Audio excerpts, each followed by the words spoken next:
सहनाववतु सहनौ भुनक्तु सह वीर्यं करवावहै तेजस्विना अधीतमस्तु मा विद्विषावहैः।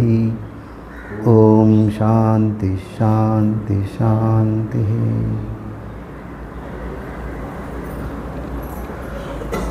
திருமந்திர உரையில் நாம் பாயிரம் என்ற அனுபந்த சதுஷ்டயம் என்கின்ற பகுதியை நாம் பார்த்து கொண்டிருக்கிறோம்.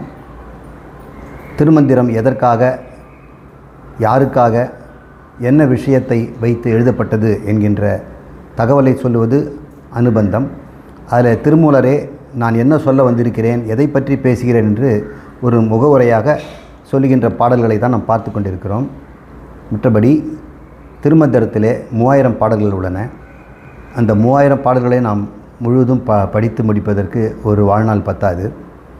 அதில் 9 தந்திரங்கள் உள்ளன. அதை 9 தந்திரமாக பிரிச்சிருக்கிறாங்க. தந்திரம்னா ஒரு அத்தியாயம், அதுக்கு தந்திரம்னு பேர் வச்சுருக்கிறாங்க.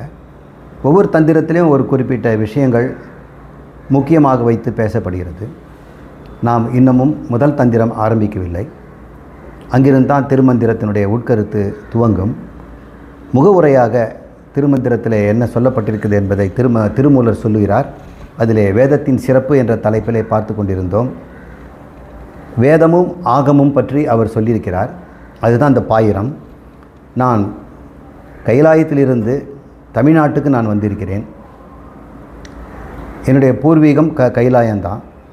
ஆனால் இந்த தமிழ் உலகத்திலே வந்து மூலன் என்கின்றவன் உடலிலே புகுந்து தமிழ் பேசுவனாக மாறி தமிழில் நான் இதை எழுதியிருக்கிறேன் அப்படின்னு சொல்கிறார். அவருக்கு ஆரிய மொழியாகிய சமஸ்கிருதமும் தெரிந்திருக்கும். அவன் இந்த உடம்பில் புகுந்து தமிழும் பேசியிருக்கிறான். நான் 2 மொழியிலும் தெரிந்தவன் என்பது அவர் பாடல்களையே அவரே சொல்கிறார். இதெல்லாம் ஆராய்ச்சி செய்து பார்த்தவங்களுக்கு அதெல்லாம் உண்மை தெரியும். நான் சொல்லப்போவது வேதமும் ஆகமும் அப்படிங்கிறார். வேதம்ங்கிறது நமக்கு சமஸ்கிருதத்தில் ரிக், யஜுர், சாம, அதர்வனம் அப்படின்னு தெரியும். இந்த வேதத்தை புரிந்து கொள்வதற்கு இன்னும் உபவேதங்கள்லாம் இருக்குது. அதை நம்ம 6 அங்கம் சொல்கிறோம். 6 அங்கம். அது இல்லாமல் துணை வேதங்களும் இருக்கின்றன. அது ஒரு 6 இருக்கிறது. யார் ஒருவன் இந்த துணை வேதம், வேத அங்கம், வேதம் எல்லாம் படித்தானோ அவனை வந்து சாங்கோ பாங்கம் அப்படின்னு பேர். ச அங்க உபாங்க. சன உடன், அங்கம்னா வேதத்தினுடைய அங்கங்கள், 6 அங்கங்கள். வேதத்தை புரிஞ்சுக்கிறது எல்லாம் படிக்கணும். அதுக்கப்புறம் உபாங்கம், அங்கம் உபாங்கம் எல்லாவற்றையும் படித்தவனுக்கு சாங்கோபாங்கம் அப்படின்னு சொல்லுவாங்க. நம்மளுடைய தமிழ்லையும் சில பேர் அவர் ரொம்ப சாங்கோபாங்கமானவர் அப்படின்னு சொல்லுவாங்க. அதுனால் வேதத்தை நன்றாக படித்தவர்னு அர்த்தம். வேதத்தில் இருக்கக்கூடிய விஷயத்தையும் நான் சொல்ல போகிறேன், ஆகமத்தில் இருப்பதும் சொல்லுவேங்கிறார். இப்போ வேதமும் ஆகமும் என்று 2 சொல்கிறாரே, அது என்ன அப்படின்னு பார்த்தோம்னா, வேதம் நேரடியாக இறைவனால் மனித குலத்திற்காக ரிஷிகளின் மூலம் தெரிவிக்கப்பட்டது. ரிஷிகள் தானாக சிந்தித்து எழுதலை. அவங்களுக்கு தோன்றியது, அவங்களுக்கு இன்ட்யூஷன் சொல்வார்கள். அவங்களுக்கு உள்ளுக்குள்ளே தோன்றிய மந்திரங்களை அவர்கள் சொல்ல எழுதி கொண்டார்கள். அதனால் அது சொல்ல கேட்டு எழுதுறதுனால ஸ்ருதி என்று பெயர். ஆகமம் என்பது இறைவன் இறைவியாகிய தன்னுடைய மனைவிக்கு சிருஷ்டிக்கு முன்னாடி ஓதியது அப்படின்னு சொல்கிறாங்க. இதையெல்லாம் நம்ம இப்போ பார்க்க போகிறோம். இப்போ வேதத்தில் என்ன இருக்குது, ஆகமத்தில் என்ன இருக்கிறது என்றால், வேதத்திலெல்லாம் மந்திரங்கள் தான் இருக்கின்றன. அதை எப்படி செய்வது, எப்படி வேள்வி செய்வது, கிரியைன்னு சொல்லக்கூடிய பூஜைகள், கோயில் கட்டுதல், கோயிலில் ஆராதனை செய்தல், தியானம் பண்ணுதல், வாழ்க்கையை நெறிப்படுத்துதல், இது போன்ற எல்லா அம்சங்களையும் கொண்டது, புருஷார்த்தங்களை கொண்டது ஆகமம். அந்த ஆகமம் நூல்கள் பல கோடி இருக்குதுன்னு அவரே சொல்கிறார். அதில் நமக்கு கிடைச்சது 9 ஆகமங்கள் தமிழில் இருக்கிறது. அந்த 9 ஆகமங்களை நான் தரேன் அப்படின்னு சொல்லி 9 தந்திரங்களாக 9 ஆகமங்களை நமக்கு திருமூலர் நமக்கு தருகிறார். அந்த ஆகமங்கள் பேரை அவரே சொல்கிறார் பாடலில். நந்தி பெருமான் எனக்கு அதை கொடுத்தார். அவை காரண ஆகமம், காமிக ஆகமம், சிந்திய ஆகமம், சுப்ரம ஆகமம், வீர ஆகமம், மாதுளம் ஆகமம், கலோத்தர ஆகமம், மகுடா ஆகமம், யாமள அல்லது ஷியாமள ஆகமம் என்று 9 ஆகமங்கள் எனக்கு நந்தியின் மூலம் கிடைச்சிது அப்படின்னு சொல்கிறாரு. யார் இந்த நந்தி அப்படின்னு கேட்டோம்னா, அவர் குரு பரம்பரையில் வந்த கடைசியாக திருமூலருக்கு உபதேசித்த குரு. அதுக்கு முன்னாடி எத்தனை பேர் இருந்திருக்கிறாங்க அப்படின்னு பார்த்தோம்னா, குரு பரம்பரை நந்தி என்பவர் சனகருக்கு சொன்னார், சனகர் சனந்தனருக்கு சொன்னார், சனந்தனர் சனற்குமாரர் போன்றவர்கள் சிவயோக மாமுனிக்கு உபதேசித்தார்கள். அதற்கப்புறம் திருச்சிற்றம்பலத்தில் இருக்கின்ற பதஞ்சலி என்பவருக்கும் வியாக்கிரபாதர் என்பவருக்கும் அவர்கள் உபதேசித்தார்கள். அவர்கள் மூலம் திருமூலன் என்ற உடம்பில் நான் இருந்து இதை நான் உங்களுக்கு உபதேசிக்கிறேன் அப்படின்னு 67வது பாடலில் சொல்கிறார். திருமூலருக்கு பின்னாடியே சீடர்கள் இருந்திருக்கிறாங்க. அவர் கூட இருந்தவர்கள் சங்கரருக்கு எப்படி 4 பேர்கள் இருந்தார்களோ அதுபோல் திருமந்திரத்தை சொன்ன திருமூலருக்கும் சீடர்கள் இருந்தார்கள். அவருடைய பெயரும் அவரே சொல்கிறார். அவர் தன்னுடைய நூலில் அவர் சொல்கிறார். 69வது பாடலை மாலங்கன், இந்திரன், சோமன், பிரமன், ருத்திரன், அசையாதிருக்கும் காலாங்கி, காஞ்சமலையன் என்பவர்கள் என்னுடைய சீடர்கள் என்று அவர் சொல்கிறார். இவர்கள் திருவாவடுதுறையில் திருமூலர் தங்கியிருக்கும் பொழுது அவருக்கு மாணவர்களாக இருந்தவர்கள். திருவாரூடைக்கு வருவதற்கு முன்னாடி அவர் கைலாயத்தில் இருந்தார். அங்கே நந்தி பெருமானிடமிருந்து வேதத்தையும் ஆகமத்தையும் கற்றுக்கொண்டார். இங்கே தமிழீழத்தில் வந்து எதுக்கு வந்தேன் அவரும் ஒரு பாட்டில் சொல்கிறாரு. நான் தென்னாடு வந்ததற்கான காரணம் என்று அவர் 77வது பாடலில் சொல்கிறாரு. சிவனுடைய 5 தொழில்களை 5 தொழில் கூத்தினை தமிழோகத்திற்கு கூறவே நான் வந்தேன். திருவாவடுதுறை திருக்கோயிலின் அரச மரத்தில் அமர்ந்து நிஷ்டையில் இருக்கும் பொழுது இதை நான் என் மாணவர்களுக்கு வெளிப்படுத்தியது என்று அவர் சொல்கிறார். இப்போ சிவனது 5 தொழில் கூத்து என்பதை நான் தமிழில் சொல்கிறேங்கிறார். இது தான் திருமந்திரத்தினுடைய ஆகமம் என்ற பேரிலே திருமூலர் நமக்கு சொல்லுகின்ற விஷயங்கள். இந்த ஆகமங்கள் மொத்தம் 28. முதல்ல சிவன்கிட்டேருந்து பெற்றது பிரணவர் முதல் மகாகாலர் வரையாக 66 பேர்கள் இந்த ஆகமங்களை பெற்றார்கள். இது சிவனது 5வது முகம் ஈசானம் என்ற முகத்திலிருந்து வெளிப்பட்டது. எத்தனை வாக்கியங்கள்னா 28 கோடி 100,000 அப்படின்னு திருமந்திரத்தில் சொல்கிறாரு. அத்தனை வாக்கியங்கள் இருக்குதான். அது எத்தனை பாடல்கள் நமக்கு தெரியாது. சிவனே 18 மொழிகளில் வெளிப்படுத்தியிருக்கிறாராம். நமக்கு தெரிஞ்சது ஆரிய மொழியாக சமஸ்கிருதமும் தமிழும். இது இல்லாமல் வேறு 16 மொழிகளிலும் அவர் வெளிப்படுத்தியிருக்கிறார். அதெல்லாம் எங்கேயாவது இருக்கும். ஒருவேளை அராமிக்ஸ்ன்னு சொல்லக்கூடிய ஹீப்ரு போன்ற மொழிகளிலும் அவர் வெளிப்படுத்தியிருக்கலாம். எல்லா மொழியுமே இறைவன்கிட்டேருந்து வந்தது தான். நாம எந்த மொழியும் உருவாக்கலை. இப்போ புதுசாக உருவாக்கின கிரியோல் அப்படிங்கிற மொழி கூட 2 மொழியினுடைய கலப்பு தான். ஏற்கனவே இருக்கின்ற மொழிகள் எல்லாமே இறைவன்கிட்டேருந்து தான் வந்தது என்று சொல்கிறார்கள். அதில் 18 மொழியை உற்பத்தி பண்ணியிருக்கிறார். நல்ல வேளையாக நம்ம அந்த 18 மொழிகளில் தமிழ் மொழியில் நம்ம பிறந்து ஆரிய மொழியும் நம்ம பாரத நாட்டில் பெற்றுக்கொண்டிருக்கிறோம். 2 மொழியில் நமக்கு ஆகமங்கள் பெறுவதற்கு வாய்ப்பு நமக்கு கிடைச்சிருக்குது. இந்த ஆகமத்தில் என்ன விஷயம் இருக்கிறதுனா, பரம் அவரம் என்று சொல்லக்கூடிய 2 விஷயம் இருக்கிறது. பரம் என்றது மேலானது, அவரம் என்றால் கீழானது. கீழானதுன்னா உலகத்தை பற்றிய அறிவு, மேலானது வந்து இறைவனை பற்றிய அறிவு. இந்த பர அவரம் என்று சொல்லக்கூடிய 2 விஷயத்தை நான் உங்களுக்கு சொல்ல போகிறேன் அப்படின்னு சொல்கிறாரு. இவ்வாறு நாம் ஆகமத்தினுடைய கதையை நம்ம புரிஞ்சுக்கிட்டோம். இனிமேல் இந்த சிவனது 5 தொழில் என்றாங்களே அது என்ன அப்படின்ற விளக்கிட்டு மந்திரத்துக்கு நாம் செல்வோம். முத்தொழில் நம்ம கேள்விப்பட்டிருக்கிறோம். படைப்பு, காத்தல், அழித்தல், அது சிருஷ்டி, ஸ்திதி, லயம் என்று சொல்வார்கள். இதோடு சேர்த்து இன்னும் 2 தொழிலையும் அவர் செய்கிறார். மறைத்தல், அருளல் அப்படின்னு 2ஐயும் செய்கிறார்.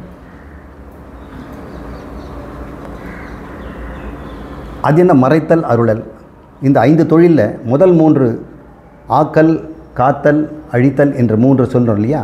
இந்த 3மே ஸ்தூலமான பிரபஞ்சம், ஸ்தூலமான உடம்பை பற்றியது. இந்த ஸ்தூலமான பிரபஞ்சம் எப்படி தோன்றியது, இதிலிருந்து எப்படி தாவரங்களிலிருந்து மனிதன் தோன்றி மனிதனுக்கு உடம்பெல்லாம் வந்ததுங்கிறதெல்லாம் சிருஷ்டி, ஸ்திதி, லயம்ல சொல்லும். மறைத்தல், அருளல் அப்படின்ற 2 தொழில் கடைசியில் இருக்கிறது வந்து மனிதனுடைய சூக்ஷ்ம சரீரம்னு சொல்கிறோம் இல்லையா? அது எப்படி அவர்கள் மறைந்திருந்து மறுபடியும் உடம்புல புகுது அப்படின்னு சொல்கிறது. இந்த பிரபஞ்சம் பிரளயமான பிறகு எப்படி பிரளயமாகும் அப்படின்னா, இதெல்லாம் நீங்கள் கட்டடம்லாம் பார்க்குறீங்க, இதெல்லாம் மணலால் ஆகப்பட்டது. பூமியே மண் தான், அதில் தண்ணி இருக்குது, காற்றும் இருக்கிறது. இதை எல்லாமே மூலக்கூறு அணுவாக பிரிச்சுட்டோன்னு வைங்க, அப்போ எல்லாம் ஒட்டுமொத்தம் ஒரே மாதிரி ஆகிடும். இது பேர் லயம்னு பேர். பலவிதமாக காய்கறியை எடுத்து மிக்ஸி ஜாரில் போட்டு கொஞ்சம் தண்ணியை ஊற்றி நல்லா அடிச்சிட்டோம்னா எல்லாம் கூழாகி ஒரு பொருள் ஆகிடும் இல்லையா? உங்களுக்கு எது எதுன்னு கண்டுபிடிக்க முடியாது. அது பேர் லயம்னு பேர். இதுபோல் இந்த பிரபஞ்சத்தையே அவர் தூள் தூளாக்கி அது சாம்பல்னு சொல்கிறாங்க. சாம்பல் ஆக்கிறார், சம்ஹாரம் பண்ணிடுறார். பண்ணிவிட்டு எங்கே வச்சுக்குவார்? தனக்குள்ளே பூசிக்கிறார். அதனால் சிவபெருமான் உடம்பில் எப்போவுமே இந்த திருநீறு பூசி சாம்பல் பூசியவன் அப்படின்னு சொல்லுவாங்க. அதுவும் மயானத்தில் சாம்பல் பூசி விளையாடுறவன் நம்மளுக்கு பேர். இதனுடைய அர்த்தம் என்னென்றால், மயானங்கிறது இந்த பிரபஞ்சத்தினுடைய அழிவு. அழிந்த பிறகு என்ன மிஞ்சும்னா சாம்பல் தான் மிஞ்சும். அந்த சாம்பலில் அடுத்து செய்யக்கூடிய பிரபஞ்சத்தினுடைய மொத்த இன்ஃபர்மேஷனும் அதில் இருக்குது, தகவல். அதில் மறைச்சி வச்சிருக்கிறார். இவ்வாறு தனக்குள்ளே அது முக்கிய கதையாக சொல்லணும்னா, சிவன் தன் உடம்பில் எல்லாத்தையும் விபூதியாக பூசிக்கிறார் அப்படின்னு அர்த்தம். நாமளும் நெற்றிக்கு விபூதியை பூசிக்கொள்வது காரணம், அபிபூதினா அவருடைய பெருமை. இந்த பிரபஞ்சம் தான் அவருடைய பெருமை. ஒரு கவிஞனுடைய பெருமை அவன் எழுதிய கவிதையை பொறுத்தது. ஒரு சினிமா டைரக்டருடைய பெருமை அவர் எடுத்த சினிமாவை வச்சிருக்குது. இறைவனுடைய பெருமை என்னன்னா, இந்த பிரபஞ்சம் தான் அவருடைய பெருமை. இதில் இருக்கக்கூடிய எல்லா பெருமையும் அவருடைய பெருமை, எல்லா பெருமையும் அவருக்கேங்கிறான். அந்த பெருமைக்கு பேர் விபூதி என்று பேர். அது சாம்பல்னு பேர். விபூதியை சாம்பலாக, இப்போ சாம்பல் எடுத்து நெத்தியில் வச்சோம்னா இறைவனுடைய விபூதியை வைத்து கொண்டிருக்கிறோம், அவருடைய பெருமையை நாம் சொல்லி கொண்டிருக்கிறோம். எல்லாம் இந்த சாம்பலில் அடங்கும் என்று அர்த்தம். எதை எரித்தாலும் சாம்பல் ஆகும். சாம்பலை எரித்து சாம்பல் பண்ண முடியுமா? சாம்பலுக்கு மேலே சாம்பல் கிடையாது. ஆனால் கடைசியில் எல்லாம் சாம்பலாகத்தான் மாறும். அது பேர் பிரளயம்னு பேர். இப்படி பிரபஞ்சத்தெல்லாம் பிரளயம் ஆன பிறகு இங்கே வாழ்ந்த ஜீவரெல்லாம் இருக்கிறாங்களே, அவங்க அழிய மாட்டாங்க. அவங்க அப்படியே இறைவன்கிட்ட மறைஞ்சி கருத்தாக இருப்பாங்க. நீங்கள் எப்படி தூக்கத்தில் நீங்கள் மறைந்து உங்களுக்குள்ளேயே இருக்கிறீங்களோ, உங்கள் உடம்புக்குள்ளேயே நீங்கள் மறைந்து இருக்கிறீங்க, நனவு வந்த பிறகு நீங்கள் வெளிச்சி வெளிவரீங்க. அதுபோல் இந்த பிரம்மம் என்ற கடவுள்களில் நாமெல்லாம் காரண சுரூபமாக, காரண சரீரமாக மறைந்திருப்போம். அந்த மறைந்திருக்கின்ற இந்த சூக்ஷ்மமாக நம்முடைய சரீரங்களை எல்லாம் ஒரு உடம்பு கொடுத்து மறுபடியும் வாழ்க்க வைக்கிறார். அப்போ அது பேர் அருளல்னு பேர். பிரளயமான பிறகு நம்மளை எல்லாம் கொண்டு வந்து தனக்குள்ளே நிலவில் வச்சுக்கிறார் பாருங்கள், அது பேர் மறைத்தல்னு பேர். இவ்வாறு 5 தொழிலை அவர் செய்கிறார். ஸ்தூல பிரபஞ்சத்தையும் தோன்றி நிலைப்படுத்தி மறைக்கிறார். ஜீவர்களையும் மறைத்து மறுபடியும் உடல் கொடுத்து வாழ வைக்கிறார். கடைசியில் மோட்சத்தையும் அவர் தான் அளிக்கிறார். இந்த 5 தொழில்கள் எப்படி செய்கின்றன என்பதை நான் தமிழில் சொல்வதற்காக நான் கைலாயத்திலிருந்து வந்தேன், என்னுடைய நந்தியினுடைய ஆணையில் நான் வந்தேன், எனக்கு தமிழை கொடுப்பதற்காக தமிழன் ஒருத்தன் உடம்புல நான் புகுந்து கொண்டேன் அப்படின்ற மாதிரி நம்ம புரிஞ்சுக்கணும். இதைத்தான் அவர் சொல்கிறார். இனி நாம் வேதத்தை பற்றி திருமூலர் என்ன சொல்கிறார் அப்படின்றத நம்ம பார்ப்போம். 52வது மந்திரம். வேதம் உரைத்தானும் வேதியன் ஆகிலன், வேதம் உரைத்தானும் இறைவன் விளங்கிட, வேதம் உரைத்தானும் வேதியர் வேள்விக்காய், வேதம் உரைத்தானும் மெய்ப்பொருள் காட்டவே என்று இந்த 4 வரிகளில் என்ன சொல்கிறாருன்னா, வேதம் உரைத்தான் வேதியன் ஆகிலன். வேதத்தை மனப்பாடம் பண்ணிக்கிட்டு அதை எல்லாரும் வேத மந்திரங்களை ஒப்பிக்கிறாங்கன்னு வைங்க. அதனுடைய அர்த்தம் என்னன்னு தெரியல. அர்த்தம் தெரியாமல் மந்திரத்தை நிறைய பாடுறவங்களுக்கு அவன் வேதியன் அவன் கிடையாதுங்கிறார். திருமந்திரத்தில் சொன்னார், வேதத்தை வெறும் சப்த ஞானமாக வைத்துக்கொண்டு அந்த மந்திரங்களை ஓசை மூலம் செய்பவன் அவன் வேதியன் கிடையாது. அது யார் வேணால் மனப்பாடம் பண்ணால் செய்யலாம். டேப் ரெக்கார்டரில் கூட காப்பி பண்ணிவிட்டு அது ப்ளே பண்ணால் அது பண்ணும். அதுக்கும் இவனுக்கும் ஒரு வித்தியாசமும் இல்லை. அவன் மனதால் அதை எண்ணி அர்த்தத்தை உணர்ந்து கொண்டு சொன்னால் தான் அது பேர் வேதியன் அப்படிங்கிறார். வேதம் உரைத்தாலும் வேதத்தை பாடினாலும் வேதியன் ஆகிலன், அவனை வேதியன் என்று சொல்ல முடியாது என்று சொல்கிறார். சரி, எப்போ தான் அப்போது வேதியன் ஆக முடியும்னா, வேதத்தில் என்ன சொல்லப்படுதுன்னா அர்த்தத்தோடு பாடணும்.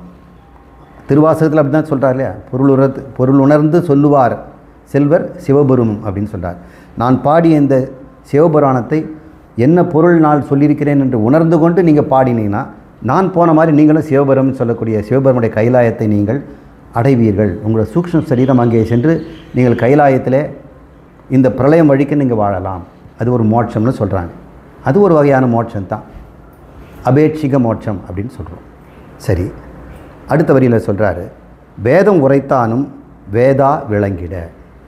இந்த வேதத்தை உரைத்தவன் யாருன்னா இறைவன் தான் உரைத்தான். அவர் தான் அதை வெளிப்படுத்தினார்.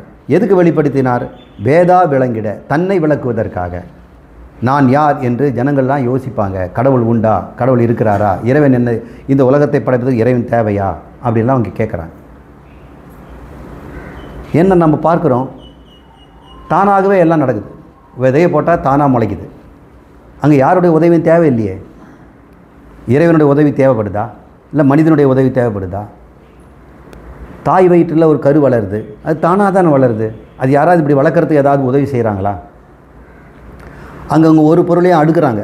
இந்த உடம்புக்குள்ளே இருக்கிற ஒரு பொருளையும் சரியான இடத்துல சரியாக பொருத்தி வைக்கணும். நீங்கள் கூட ஒரு கடிகாரத்தை பிரிச்சுட்டு மறுபடியும் அதை அசம்பிள் பண்ணணும்னா சரியாக பொருத்தணும்.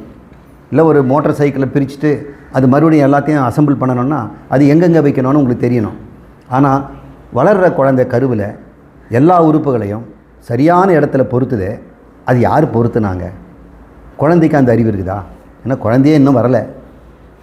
தாய்க்கு அந்த அறிவு இருக்குதா? தாய்க்கும் தெரியாது. தந்தைக்கு இருக்குதா? இல்லை. அப்புறம் எப்படி வருது? தானாக வருது. அப்போது யாருமே இல்லாமல் வருவதனால இறைவனும் இல்லைன்னு நினச்சிக்கிறாங்க. தானாக வரவைப்பதே இறைவன் தான். அந்த இறைவன் தான் கருவுக்குள்ள அறிவுக்கு அறிவாக இருந்து அதை செய்து கொண்டு இருக்கிறார் அப்படின்னு இறைவன் சொல்கிறாரு. நான் தாண்டா இந்த பிரபஞ்சத்தில் இருக்கிற எல்லா பொருளும் எப்படி மாறணும், எப்படி செல்லணுங்கிற கதியை நான் உற்பத்தி செய்கிறேன். அது எப்படி செய்கிறேன்ற சூக்ஷ்மத்தை தான் நான் உங்களுக்கு சொல்லித்தரேன். அது பேர் வேதம். சிருஷ்டி ரகசியத்தை அவர் சொல்கிறார். நம்ம உடம்புக்குள்ளே நாம் எப்படி புகுந்தோங்கிற ரகசியத்தை சொல்லித்தரார். பல கோடி பிறவிகளாக உடம்பாக எடுத்து வந்திருக்கீங்களே, கடைசியில் உடம்பே வேண்டாம், எனக்கு என்னோட நீ கலந்துக்கின்றது முறை எப்படின்றதையும் சொல்லித்தரார். அப்படி பதி, பசு, பாசம் மற்றும் ஜீவனுடைய பந்தம், அவருடைய மோட்சம், அதற்கு தேவையான சாதனம், இந்த ஆறையும் யார் சொல்கிறாரோ அவர் இறைவன்.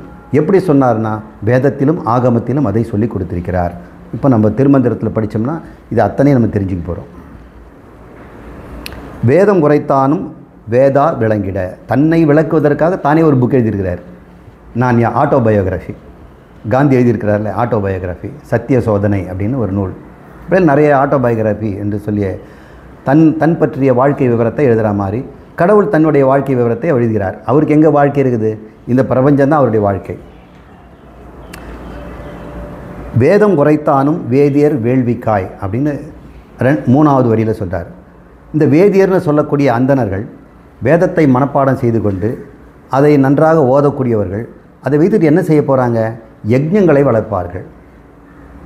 வீட்டுக்கு கிரகப்பிரவேசம் செய்து கொடுப்பாங்க, திருமணம் செய்து கொடுப்பாங்க, காது குத்து பண்ணுவாங்க, குழந்தை பிரசவத்துக்கு அப்புறம் ஒரு யஜ்ஞம் பண்ணுவாங்க, நமக்கு நோய் நொடி வந்தால் ஒரு யஜ்ஞம் பண்ணுவாங்க, வெற்றி தோல்விக்கும் யஜ்ஞம் பண்ணுவாங்க, இன்னொருத்தர் தோல்விக்கு யஜ்ஞம் பண்ணுவாங்க, நம்முடைய வெற்றிக்கு யஜ்ஞம் பண்ணுவாங்க. இப்படி யஜ்ஞங்கள் சொல்லக்கூடிய வேள்விகள் எப்படி செய்வது என்பதை நான் வேதத்தில் சொல்லியிருக்கிறேன். வேதம் உரைத்தானும் வேதியர் வேள்விக்காய், அவர்கள் எப்படி யஜ்ஞம் செய்வது, பூஜை செய்வது, கோயில் எப்படி செய்வது என்பதை நான் தான் சொல்லி கொடுத்துருக்கிறேன். அப்படி அவங்களுக்காக அப்படின்னா கர்மத்திற்காக நான் கொடுத்துருக்கிறேன்.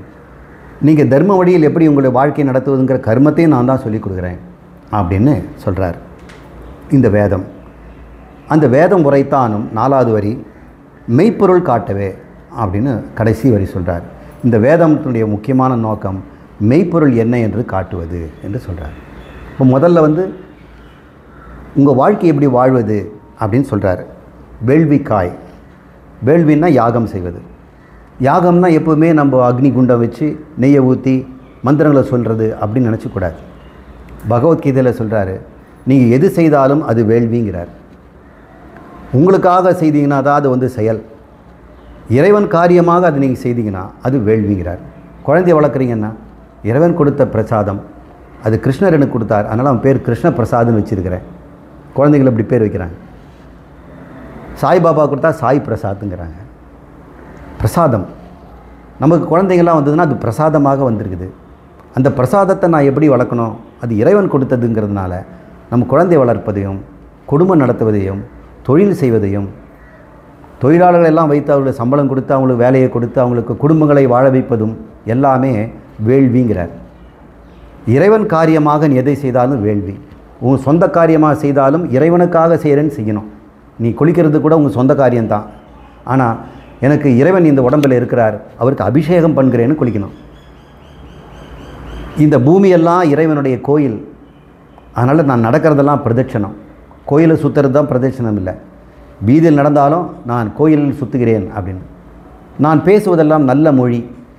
எல்லாரையும் புகழ்ந்து பாடுகிறேன், எல்லாரையும் போற்றி சொல்கிறேன், எல்லாரும் வாழ்த்துகிறேன் என்பதனால் நான் சொல்வதெல்லாம் அர்ச்சனை. கோயிலில் போய் அர்ச்சனை பண்ண வேண்டிய அவசியம் இல்லை. நானே எனக்கு சாப்பிட்டேன்னா அல்லது என் குழந்தைகளுக்கு சோறு கொடுத்தேன்னா நான் நெய்வேத்தியம் செய்கிறேன். இப்படி நம்ம அன்றாட வாழ்க்கையில் செய்கின்ற சாதாரண வேலையை கூட பிரதட்சணமாக, பூஜையாக, ஸ்நானம் செய்வதாக, நைவேத்தியம் கொடுப்பதாக, அர்ச்சிப்பதாக, பாடுவதாக எவன் ஒருவன் வாழ்கிறானோ அந்த வாழ்க்கை தான் பக்தின்னு பேர். நான் பக்திமான், சிவபக்தன், சிவபக்தன்னா வாழ்க்கையில் எப்படி வாழறேங்கிறது தான் முக்கியம். சிவனுக்காக என்ன செய்கிற? சிவாயன்னா சிவனுக்காகன்னு அர்த்தம். நம்ம எனக்காக இல்லை. மனா எனக்கு, மமகாரம்னு பேர். மம எனக்கு இல்லை, நா இல்லைன்னு அர்த்தம். No, not for me. Not for me. யாருக்காக செய்கிறேன்? சிவாய, சிவனுக்காக செய்கிறேன். எந்த ஒரு தண்ணி எடுத்துள்ள சிவாய நமக அப்படின்னு தண்ணி குடிக்கணும். ஒரு பொருள் எடுத்து வச்சோம்னா சிவாய நமக. சில பேர் முருகா முருகா அப்படின்வாங்க, பெருமாளே அப்படின்னு சொல்லுவாங்க. இதன் அர்த்தம் என்னன்னா, நான் உனக்காக செய்கிறேன், உனக்காக செய்கிறேன்ற வாழ்க்கை தான் பக்தி பூர்வமானது என்று அவர் சொல்கிறார். இப்படிப்பட்ட வாழ்க்கையை வாழ்வது வேள்வி அப்படின்னு சொல்கிறார். இது உலக வாழ்க்கையில் வாழ்வதற்கு இதையும் வேதம் தான் சொல்லுது எப்படி செய்யணும்னு. யஜ்ஞார்த்தம் குரு கர்ம அப்படின்னு பகவத்கீதையில் கண்ணன் சொல்கிறார். எது செய்தாலும், குருன்னா செய்தாலும், கர்ம எந்த செயலை செய்தாலும், யஜ்ஞார்த்தம் வேள்வி செய்வது போல நீ செய்து கொடு அப்படின்னு சொல்கிறார். அப்புறம் இது ஒரு பகுதி. இப்போ வேதத்தினுடைய ஒரு பகுதி வாழ்க்கையை எவ்வாறு தர்மீகமாக வாழ்வதுன்னு பேர். இது பேர் கர்மயோகம். நான் கர்மயோகத்தை மட்டும் சொல்லலையா, ஞான யோகத்தையும் வேதம் சொல்லுது அப்படின்னு திருமந்திரத்தில் அவர் சொல்கிறார். அப்போ வேதத்தினுடைய உட்பொருள் ரெண்டுன்னு சொல்கிறார். கர்மகாண்டம், ஞானகாண்டம்ன்ற ரெண்டு பகுதி இருக்கிறது. ஒன்று அன்றாட உலக வாழ்க்கைக்காக செய்வது, இன்னொன்று முக்தி அடைந்து வாழும்பொழுதே விடுபட்டு பிரம்மத்தோடு ஐக்கியமாகின்ற, இறைவனோடு சிவனோடு கலக்கின்ற அந்த முறையும் நான் சொல்லித்தரேன் அப்படிங்கிறார். அதுவும் வேதத்தில் இருக்குதான். வேதம் உரைத்தானும் மெய்ப்பொருள் காட்டவே. பாரமார்த்திக தத்துவம்னு சொல்லக்கூடிய சத்தியமான பிரம்ம வஸ்து, கடவுள் யார் என்று காட்டுவதற்கும் வேதம் தான் உனக்கு வழி அப்படின்னு திருமந்திரத்தில் இவர் சொல்கிறார். 54வது பாட்டுக்கு போவோம். உங்களுக்கு ஓரளவுக்கு திருமந்திரத்தினுடைய நோக்கம் என்னன்னு நமக்கு தெரிஞ்சிருக்குது. இப்போது மேலே அதை பற்றி விளக்குறார்.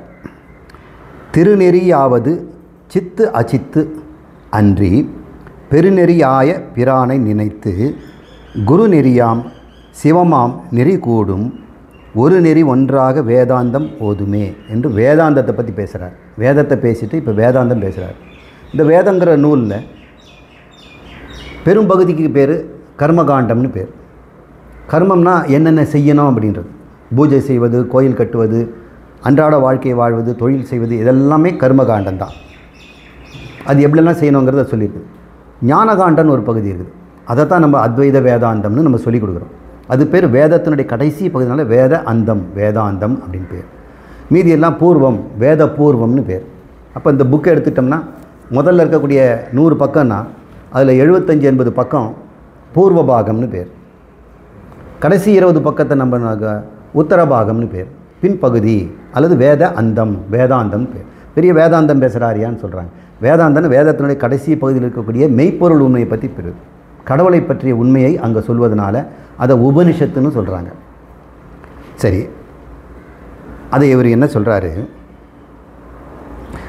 இந்த திருநெறி என்று சொல்லக்கூடிய வேதாந்தம் என்ன செய்து? திருநெறினா உனக்கு திரு என்ற செல்வத்தை தருவது.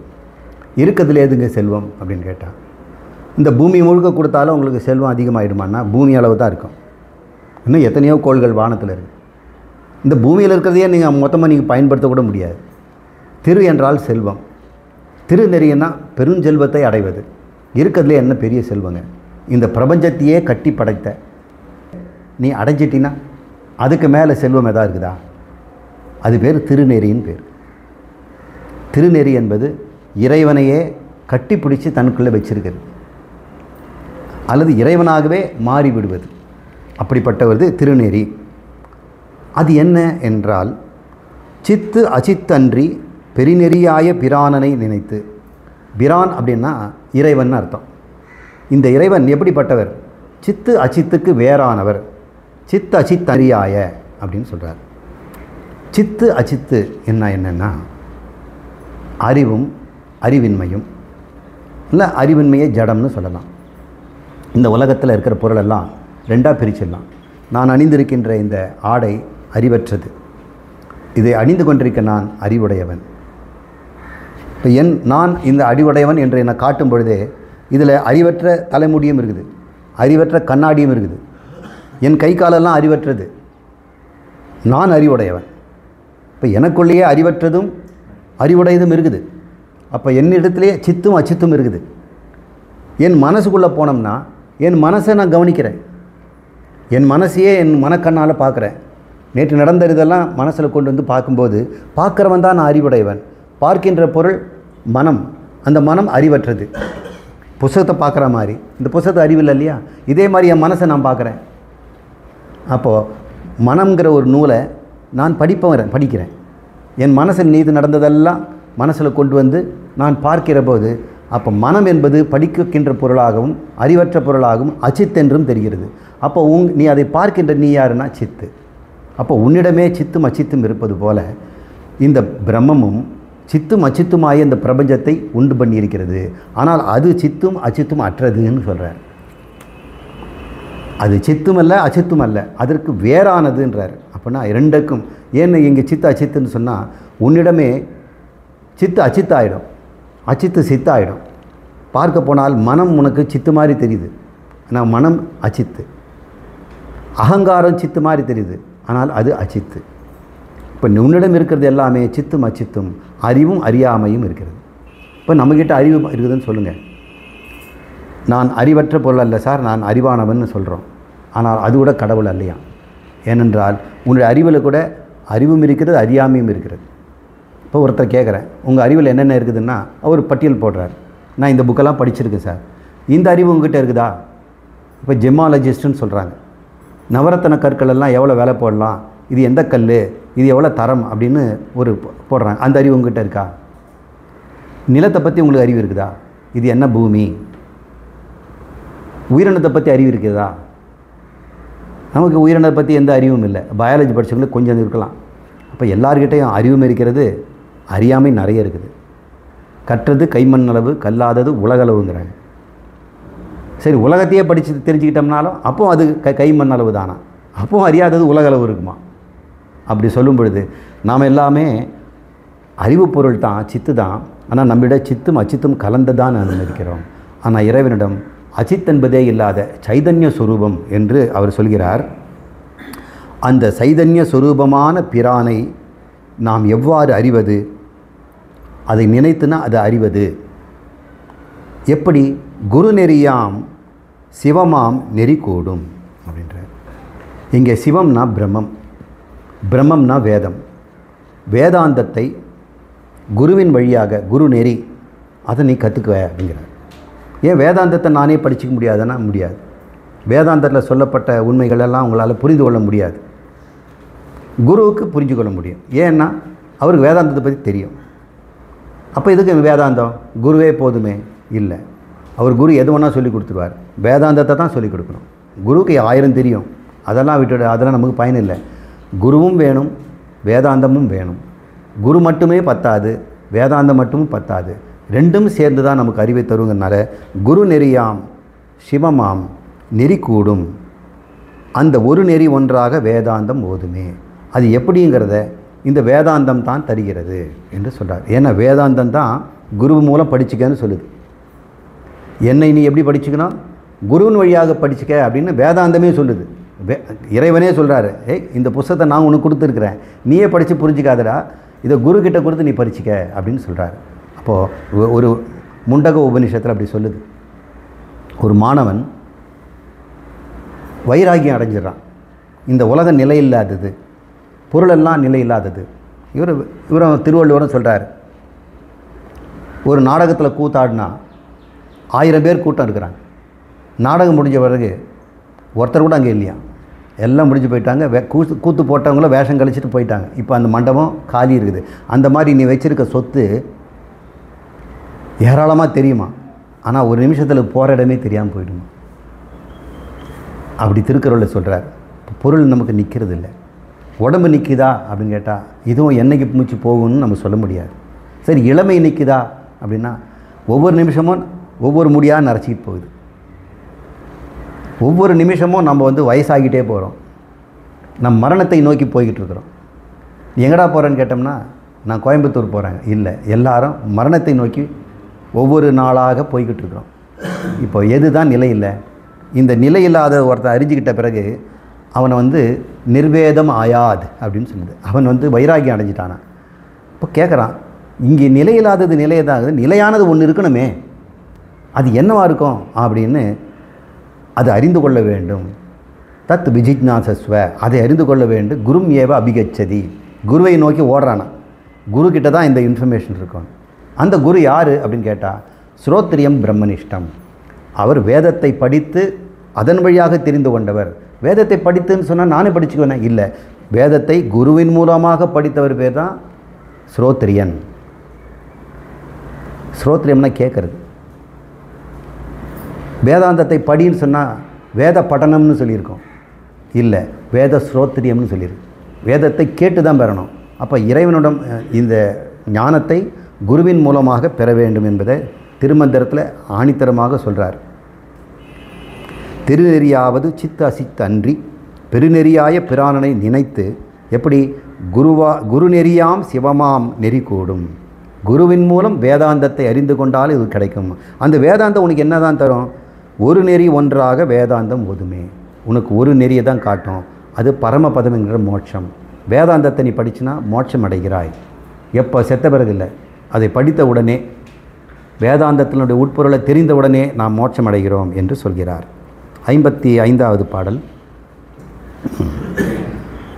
ஆரங்கமாய் வரும் மாமரை ஓதியை கூரங்கமாக குணம் பயில்வார் இல்லை, வேரங்கமாக விளைவு செய்து அப்புறம் பேரங்கமாக பெருக்குகின்றாரே அப்படின்னு சொல்கிறார். இதுவே வேத மந்திரம் மாதிரி தான் இருக்குது. அவர் வெளிப்படையாக தன் பொருளை அது குருவினுடைய உதவி இல்லாமல் திருமந்திரத்தை கூட நம்ம புரிஞ்சிக்க முடியாது. ஆரங்கமாய் வரும் மாமரை அப்படின்னு சொல்கிறார்.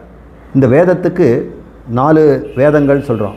4 வேதம், 4 தனித்தனி வேதம் இல்லை, ஒரே வேதம் தான். 4 விதமாக சொல்லப்பட்டிருக்கிறது. அதனால் அது கிளைகள்னு சொல்கிறாங்க. ஒரே மரம், அது 4 கிளைகள், அதை 4 கிளைகள்னு சொல்கிறோம். இதை நம்ம புரிந்து கொள்வதற்கு இன்னொரு 6 அங்கம் தேவை. சிக்ஷா என்று சொல்லக்கூடிய இலக்கணம் நமக்கு தெரியணும், நிருத்தம் தெரியணும், ஜோதிஷம் தெரியணும், வியாக்கரணம்ன்ற இலக்கணம் தெரியணும், சந்தஸ் என்ற இந்த அந்த யாப் இலக்கணம் தெரியணும். அப்போது சிக்ஷா, நிருத்தம், யாப்பிலம்னு சொல்லக்கூடிய யாக்கிருதம், இலக்கணம் வியாக்கிருதம், சந்தஸு, ஜோதிஷம், இதெல்லாம் சேர்ந்து 6 வருது. இந்த 6ஐயும் படித்தாதான் வேதத்தை புரிஞ்சிக்க முடியுமா? வேதத்தை உச்சரிக்க கூட முடியுமா? அதை பதம் பிரிக்கிறதுக்கு முடியுமா? அது பேர் ஆரங்கமாய் வரும். 6 அங்கங்களை கொண்ட வேதத்திற்கு அது மாமரைன்னு சொல்கிறார். மிக உயர்ந்த மறைவான பொருள். சட்டுன்னு அது படித்தாலும் நமக்கு புரியாத இருக்கிறதுனால மறைஞ்சிருக்குது. என்ன சொல்கிறாருன்னு மறைவாக இருக்குதே அப்படிங்கிறார். அப்புறம் யாராவது வெளிச்சம் போட வேண்டியிருக்குது. ஆரங்கமாய் வரும் மாமரை ஓதியைனா அது கொடுத்த அந்த இறைவனை கூரங்கமாக குணம் பயில்வார் இல்லை. அவரை கூறுபடித்து அறிந்துகின்ற அறிவு யாருக்கும் இல்லை. அது குருவினோட போய் தெரிஞ்சுக்கணும். கூரங்கம்னா கூறுதல்னு கூட அர்த்தம். கூரங்கமாக குரு மூலம் வாயால் சொல்லப்பட்டு தெரிந்து கொள்பவர்கள் ரொம்ப குறைவாக இருக்கிறார்கள். இங்கே பாருங்கள், ரொம்ப குறைவான பேர் தான் இருக்கிறாங்க. சினிமா தியேட்டர் நிறைய பேர் இருக்கிறாங்க. இங்கே கூரங்கமாக அவர் அங்கங்களை எடுத்து நாம் எடுத்து சொல்லுகின்ற கூறுதல் அப்படிப்பட்டது இருந்தாலும் கூட இதை பயில்வார் இல்லை. இதை கற்றுக்கிறது யாரும் வர்றதில்லை. என்ன பண்ணுறாங்களா? அப்போது வேரங்கமாக விளைவு செய்து அப்படின்னு கூரங்கம்னு சொன்னால் குரு என்ன சொல்கிறாரு, நீ கடவுள் தேடி தானே வந்த, கடவுளை அடையணும்னு தானே ஆசைப்படுற, கோயில் கோயிலாக சுற்றினேன், தண்ணீர் தண்ணீராக குளித்தேன், மலை மலையாக ஏறினேன், என்னைக்காவது கடவுள் உனக்கு காட்சி தந்தாரா? இல்லைங்க ஐயா அப்படின்னு சொல்கிறார். அப்புறம் சொல்கிறார், நீ தாண்டா கடவுளுங்கிறார். கண்ணாடி முன்னாடி பார்க்கலாமான்னு, அப்போ பார்த்தா கடவுளுக்கு தெரியுமான்னு. அப்படி தான் அருட்பெருஞ்சோதி சின்ன வயசில் கண்ணாடி முன்னாடி தான் பூஜை பண்ணுவார். முருக பூஜை பண்ணுறது கண்ணாடி வச்சுட்டு பண்ணிகிட்டு இருப்பார். அண்ணன் வந்து பேப்பர், என்னடா பண்ணுறேன்னா, நான் பூஜை பண்ணுறேன். யாருக்கு பண்ணுறேன்னா, முருகருக்கு பண்ணுறேன். கண்ணாடியில் நீ தானே தெரிகிற, நானாக இருப்பது முருகன்கிற. தனக்குள் இருக்கின்ற அந்த ஜோதி, தனக்குள் என்ற அறிவொளி, அது இறைவனே தவிர வேறு ஒன்றும் இல்லை என்று நம்ம தெரிஞ்சுக்கணும். இப்படி தனக்குள்ள ஒரு அங்கமாக இருக்கின்ற இறைவனை விட்டுட்டு வேறங்கமாக அவர் வெளியே எங்கே இருக்கிறார் என்று நினைத்து விளைவு செய்து, நான் இந்த வேள்வியெல்லாம் செய்கிறாங்களே, பூஜை செய்கிறது, புனஸ்காரம் செய்கிறது, கோயிலுக்கு போகிறது, பூஜைகள், இதெல்லாம் நான் தப்புன்னு சொல்லலை. இதை விட பெரிய வேலை ஒன்று இருக்குது. அதை விட்டுட்டு இதை நீங்கள் செய்கிறீங்களே, நீங்கள் என்ன பண்ணணும், நீங்கள் தான் கடவுள்னு குரு மூலம் தெரிஞ்சுக்கிறத விட்டுட்டு கடவுள் எங்கே இருக்கிறான்னு தேடிட்டு ஓடுறீங்களே அப்படிங்கிற மாதிரி வேறங்கமாக வைத்து, உனக்கு வேறாக அவரை வைத்து விளைவு செய்து கர்மங்களையெல்லாம் செய்து, காமிய கர்மங்கள், நித்திய கர்மங்கள், நைமித்திய கர்மங்கள், பிராயச்சித்த கர்மங்கள், நிறைய கர்மங்கள் இருக்குது. அந்த கர்மங்கள் நம்ம அன்றாடம் செய்கிறது தான். அன்றாடம் செய்வது நித்திய கர்மம். ஏதாவது இஷ்டப்பட்டு ஒரு பொருளை வாங்கி சாப்பிட்றது, அங்கே போகிறது இங்கே போகிறதுங்கிறது காமிய கர்மம். நைமித்திக கர்மம், அமாவாசை, பௌர்ணமி, ஏகாதசி அப்படின்னு ஒரு குறிப்பிட்ட காலத்தில் செய்வது நைமித்திக கர்மம், நிமித்தமாக செய்வது. பிராயச்சித்த கர்மம், ஏதாவது மனசுக்கு கஷ்டமாக இருந்ததுன்னா கோயிலுக்கு போயிட்டு விளக்கு போடுறது, அங்கே பிரதர்ஷனம் பண்ணுறது, இப்படி செய்வது பிராயச்சித்த கர்மம். சில பேர் ஜோசியர்கள் பிராயச்சித்தம் பண்ணுறேன்னு சொல்லி ஏதோ கோயிலுக்கு போயிட்டு இதை செய்யுங்க அதை செய்யுங்கன்னு சொல்லுவாங்க. இதெல்லாம் கர்மங்கள். இப்படி வேறங்கமாக விளைவு செய்து, இதனால் என்ன ஆச்சு, அப்புறம் பேரங்கமாக பெருக்குகின்றாரே, தன்னுடைய பிறவிகளை இன்னும் பெருக்கிக்கிட்டான்னு இருக்கிறாங்க. நீ என்னென்ன கர்மம் செய்கிறியோ கர்மத்துக்கு ஒரு விளைவு உண்டாகும். அந்த விளைவை அனுபவித்து நீ மறுபடியும் உடம்பு எடுக்கணும். எந்த கர்மம் செய்தாலும் அது இன்னொரு உடம்புக்கு தயார் பண்ணுதுன்னு அர்த்தம். ஆனால் இந்த கிளாஸில் வந்தால் மட்டும் பிறவிக்கு தயாராகலை. நீங்கள் இந்த உடம்பையும் மனசையும் எல்லாத்தையும் விட்டுட்டு பிரம்மத்தோடு கலக்கின்ற விஷயத்தை நம்ம செய்ய போகிறோம். அதனால் இங்கே வருவது கர்மம் கிடையாது. கர்மனை நீங்கள் ஏதாவது செய்துட்ருக்கணும். நான் உங்களை பிராணாயாமம் பண்ணுங்க, மூச்சு பிடிங்க, இப்படி உட்கார அப்படின்னு சொல்லலை, புரிந்து கொள்ள சொல்கிறேன். அதனால் இது கர்மம் கிடையாது, இது ஞானம். அந்த ஞானத்தை செய்க என்று திருமந்திரத்தில் ரொம்ப அழகாக நமக்கு சொல்லியிருக்கிறார். இப்போ ஒரு சின்ன இடைவேளைக்கு அப்புறம் மறுபடியும் மீதி இருக்கின்ற மந்திரங்களையும் பார்ப்போம்.